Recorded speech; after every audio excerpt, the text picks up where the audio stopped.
시청자 여러분 안녕하십니까? 복지TV 뉴스입니다. 당정이 어린이집 아동학대 방지를 위한 대책을 추진한다고 밝혔습니다. 그런데 대책을 살펴보니 재탕, 삼탕한 것이 많고 예산 확충 방안 또한 빠져 있어 실효성이 의심스럽다는 지적입니다. 정유림 기자입니다. 정부와 새누리당이 지난 27일 아동학대 근절 대책을 발표했습니다. 이번 대책에 따라 정부는 구공립 어린이집을 올해 150개소 확충하고 2017년까지 모두 450곳의 국공립 어린이집을 추가로 늘리기로 했습니다. 이를 위해 민간 시설을 매입해 국공립 전환을 추진하고 공동주택의 관리동 어린이집을 국공립으로 적극 전환하겠다고 밝혔습니다. 하지만 이런 대책은 모두 예전에 이미 나왔던 정책을 재탕, 삼탕한 것이나 다름없습니다. 국공립 어린이집 대책은 지난해 8월 사회보장 기본계획 때 발표한 것을 그대로 옮긴 내용에 불과하고 어린이집 부모 모니터링단 구성 등의 대책도 2013년 복지부가 발표한 대책에 이미 포함됐던 것으로 드러났습니다. 여기에 예산 문제는 쏙 빠지면서 실효성이 의심스럽다는 지적이 나옵니다. 올해 복지부의 국공립 어린이집 확대 관련 예산이 지난해와 같은 수준에 머물러 있고 어린이집 보조교사만 해도 고용 예상 비용이 2천에서 3천억 정도로 추산되는데 가뜩이나 무상보육으로 예산이 급증하는 현실에서 얼마나 실효성이 있을지 의문이라는 겁니다.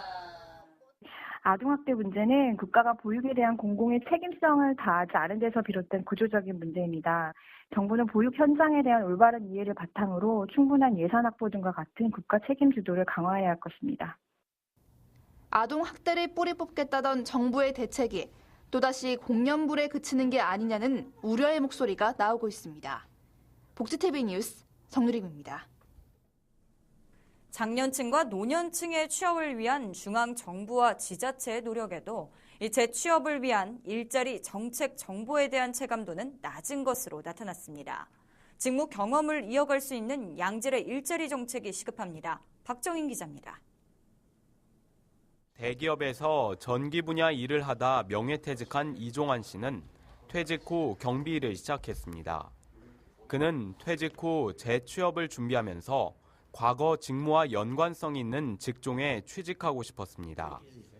그러나 고용시장은 그리 넉넉지 않았습니다. 단순하게 지금 현재는 무슨 청소라든지 아니면 경비업밖에는 없어요. 현재 이 나이에는. 그러니까 자기가 가지고 있는 재능이나 이런 거는 전혀 고려가 안 되는 상태가. 최근 고용노동부와 각 지자체는 장년층과 노년층의 취업을 위한 다양한 프로그램을 운영 중에 있습니다. 하지만 이러한 정부와 지자체의 취업 알선을 위한 노력에도 불구하고 많은 노년층이 일자리 정책에 대해서 모르는 경우가 태반이었습니다. 실제 서울시 복지재단이 서울에 거주하는 베이비 부모와 노인 2,025명을 조사한 서울시 노인 실태 및 욕구 조사 결과에 따르면 노인들은 지자체에서 실시하는 일자리 관련 정책 선호도는 높았지만 어떤 정책이 있는지 잘 모르는 경우가 대부분이었습니다. 결국 정부와 지자체의 일자리 지원 정책이 노인층에게 실질적 도움이 되기 위해서는 보다 양질의 정책이 필요한 것입니다. 사회적으로 노인층을 배려하는 그런 노동 환경이 구축될 필요가 있겠습니다. 예를 들어서 이제 연령 차별을 위한 법적 제도가 마련된다든지 아니면 노인층을 배려한 이런 노인층의 사회기여가 존중된다든지 아니면 보수 체계가 이제 구축된다든지 이러한 것들이. 경제 성장은 둔화되는 데다 고령화 현상은 가속화되고 있습니다. 노년층과 장년층이 직무 경험을 이어갈 수 있는 양질의 일자리 확충이 시급합니다. 복지TV 뉴스 박정인입니다. 장애인의 창업과 장애인 기업 활성화를 위해 중소기업청과 장애인기업 종합지원센터가 올해 시행될 장애인기업 지원 정책에 대한 설명회를 마련했습니다. 설명회에서는 올해 추진되는 주요 사업으로 장애인 맞춤형 창업 교육, 장애인 창업 아이템 경진대회, 국내외 전시회 참가 지원, 판로 지원 시스템 운영 등이 소개됐습니다. 특히 올해는 장애인 기업 창업 점포 지원 대상을 중증 및 저소득층 장애인에서 모든 장애인 예비 창업자로 확대하고 지원 금액은 1억 원으로 총 23개소를 지원한다는 계획입니다. 한편 설명회는 다음 달 25일까지 전국 14개 지역에 장애인의 접근성과 이동 편의를 고려해 찾아가는 설명회로 진행합니다. 정신병원에서 입원 치료를 받던 70대 노인이 17시간 넘게 묶여있다 숨진 사실이 인권위 조사 결과 드러났습니다. 사망한 전 씨는 지난 2013년 11월 22일 알코올 의존증 치료를 위해 한 정신병원 폐쇄병동에 입원했습니다. 진료 결과 혈압이 높다는 것 외에 특별한 문제는 없었으나 원장 최모 씨는 전 씨가 알코올 금단 증상을 보인다며 입원 당일 3시간가량, 다음 날 14시간가량을 격리 및 강박했습니다. 대부분의 강박 시간 동안 거의 의식이 없었던 전 씨는 11월 25일 근처 병원으로 이송됐으나 다음 날 숨을 거뒀습니다. 인권위는 정신병원 원장 최 씨를 과실치사 혐의로 검찰에 고발했습니다. 택시기사가 승차 거부를 하다 2년 안에 3차례 적발되면 택시 운수 종사자 자격이 취소됩니다. 국토교통부는 29일부터 택시 운송사업의 발전에 관한 법률 시행령에 따라 택시기사가 승차 거부를 하다 처음 적발되면 과태료 20만 원을, 두 번째에는 자격정지 30일과 과태료 40만 원, 세 번째에는 자격 취소와 과태료 60만 원을 내도록 규정했습니다. 또한 승차 거부 외에도 합승이나 부당요금 부과, 카드 결제 거부에 대해서도 1년 동안 3차례 위반할 경우 자격정지 20일과 과태료 60만 원을 처분받도록 했습니다. 택시회사도 소속 기사의 승차 거부가 3차례 발생하면 바로 면허 취소 처분을 받게 됩니다. 서울 노원구에서는 시각장애인 안마사들이 경로당을 순회하며 어르신들에게 안마 서비스를 제공하고 있는데요. 어르신들에게 큰 호응을 얻고 있다고 합니다. 김소영 기자가 전합니다. 노원구 태강아파트 경로당. 평소 어르신들이 쉬어가는 공간이 오늘은 불편한 몸을 치료하는 공간이 됐습니다. 전문 안마사가 매주마다 와서 어르신들의 불편한 곳을 시원하게 풀어줍니다. 좋지요. 좋지. 허리 시원하고 다리 만지기 시원하고 손 이리 훑어지 좋고 이목 꼬고 만지 좋고 다 좋은 것 같아 나는. 노원구가 어르신들의 쑤시는 팔과 무릎, 아픈 머리까지 시원스럽게 풀어주는 경로당 순회 안마 사업이 어르신들의 효자 노릇을 톡톡히 하고 있습니다. 시각장애인에게 일자리를 제공하고 지역 내 어르신들에게는 전문 안마사에게 안마 서비스를 받을 수 있는 경로당 순회 안마 사업은 지난 2009년부터 어르신들의 건강을 챙기고 있습니다. 저희 어머니 아버지 같으신 분들 저희가 해드리면서 보람이 있고요. 집에서도 조금씩 하지만 여기 와서 할머니 시원해 하시니까 더욱더 보람이 있고요. 이렇게 시각장애인으로서 이렇게 일도 하면서 그 봉사활동의 마음가짐으로 할 수 있다는 게 정말 즐겁고 좋은 일인 것 같아요. 평소 혼자 계셔서 만져줄 사람이 없는 어르신들에게는 이 시간이 더할 나위 없이 좋습니다.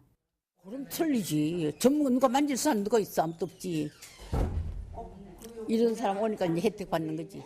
전문가한테 받으니까 골고루 시원하게 만져줘서 좋아요. 효도 안마 신청을 희망하는 경로당에서는 노원 노인복지과 또는 구청 어르신 복지과로 문의하시면 됩니다. 복지TV 뉴스 김소연입니다. 현장에 출동 중이던 소방차의 진로를 방해하다 사고를 낸 고급 외제 차량의 차주가 결국 검찰에 송치됐습니다. 일부러 끼어든 것은 아니라고 주장하고 있지만 구급 차량에 대한 양보 의식이 부족한 것은 사실인데요. 고선영 기자입니다. 강원도 원주시에서 일어난 소방차와 아우디 차량의 사고 블랙박스 영상입니다. 소방 구조 차량의 원활한 이동을 위해 소방 지휘 차량이 달리고 있습니다. 이때 1차로에 정차해 있던 아우디 차량이 지휘차와 소방 구조차 사이로 갑자기 끼어듭니다. 좌회전 차로를 이용해 교차로를 통과하는 순간 신호등은 적색으로 바뀌었고 아우디 차량이 급정거를 하자 소방차와 사고가 났습니다. 원주소방서에서는 이러한 인식 개선을 위한 다양한 참여 프로그램을 진행 중입니다. 캠페인 등 홍보 활동을 통해서 많은 분들이 예전보다는 인식이 많이 좋아지긴 했는데요. 그래도 아직도 그 긴급 차량의 출동에 양보를 해주시지 않는 분들이 많은 것 같습니다. 내 가족과 이웃을 살리는 소방차 기서주기에 적극 동참해 주셨으면 좋겠습니다. 시민의 안전을 위해 출동 중이던 소방차에 길을 열어주는 것이 우리의 인식 개선의 시작입니다. 원주에서 복지TV 뉴스 고선영입니다.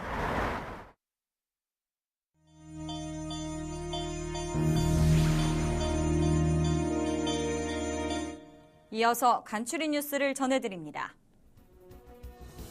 보건당국이 단체 생활을 처음 시작하는 초등학교 취약 예정 어린이의 감염병 예방을 위해 입학 시 4종 백신에 대한 예방접종 기록을 확인한다고 밝혔습니다. 예방접종 내역은 예방접종 도우미 사이트 또는 모바일 앱에서 확인할 수 있습니다. 민간 최초 발달장애인용 도서 톨스토이의 사람은 무엇으로 사는가 발간 출판 기념회가 열렸습니다. 발달장애인 등 문해력 이해가 낮은 이들을 위해 제작된 도서는 국립장애인도서관의 발달장애인용 쉬운 책 개발 보고서를 토대로 공익활동을 펼치는 민간단체인 피치마켓이 제작했습니다. 발달장애인의 독서 문화와 사회참여 활성화를 위해 제작된 도서는 무료로 배포될 예정이며 피치마켓 웹사이트에서도 볼 수 있습니다. 제9대 한국장애인단체 총연합회 상임대표에 한국장애인 자립생활센터 총연합회 안진환 상임대표가 선출됐습니다. 상임대표 선임을 위한 이날 이사회에는 총 14명의 이사 중 13명이 참석했으며 안 상임대표는 총 7표를 획득해 향후 2년 동안 장총련을 이끌어가게 됐습니다. 서울시가 장애인의 사회 참여를 지원하고자 장애인 관련 단체를 대상으로 2015년 장애인 복지기금 지원 사업을 공모합니다. 올해 분야는 장애인의 역량 강화와 취업 지원, 장애인 가족 지원 사업 등이며 선정된 단체에는 최고 3천만 원의 사업비가 지원됩니다. 신청은 서울시 장애인 복지과에 문의하시면 됩니다. 서울 영등포구가 올해 노인 일자리 2,292개를 만들겠다고 밝혔습니다. 이를 위해 구는 40억 원을 투입하고 장애인 돌봄 지원 사업 등 7개 분야 47개 사업에서 노인 일자리를 창출할 계획입니다. 관내 만 65세 이상 기초연금 수급자는 누구나 참여할 수 있으며 다음 달 6일까지 노인 종합복지관에서 신청하시면 됩니다.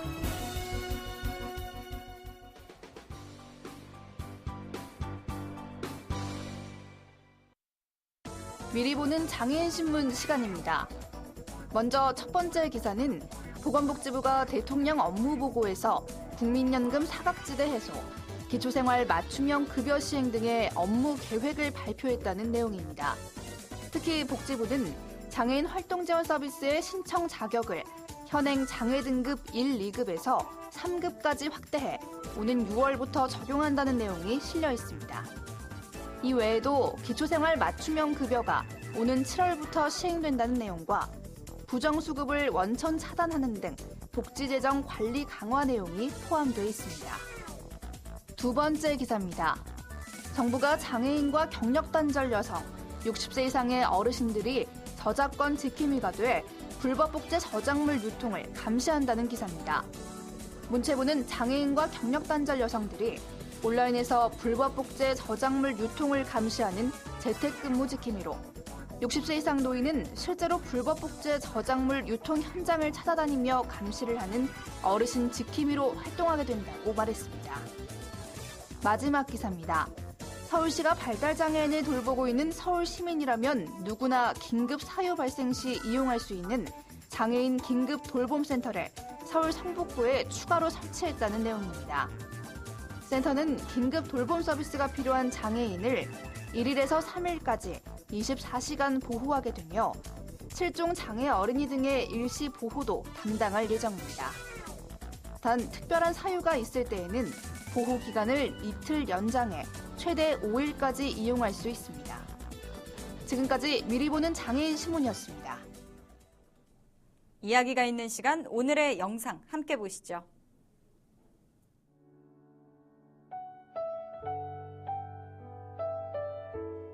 유흥가 한복판에 위치한 어린이집. 유치원이나 학교와 달리 어린이집은 술집이나 모텔과 같은 유해시설에 대한 거리 제한이 없다고 합니다. 유흥가 한복판에 있는 어린이집에 아이를 맡기는 부모들의 마음은 어떨까요? 얼마 전 정부는 어린이집 아동학대 근절 대책을 발표했습니다.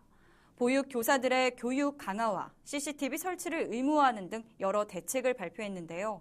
이 모두는 아이들이 보다 안전하게 자랄 수 있는 환경을 만들기 위해서입니다. 어린이집 주변의 유해시설에 대한 관련 규정이 하나도 없다는 사실, 아이들을 위해 우리 어른들이 해줄 수 있는 것들은 무엇일지 좀 더 많은 고민을 해봐야 할 것 같습니다. 복지TV 뉴스를 마칩니다. 시청해 주셔서 고맙습니다.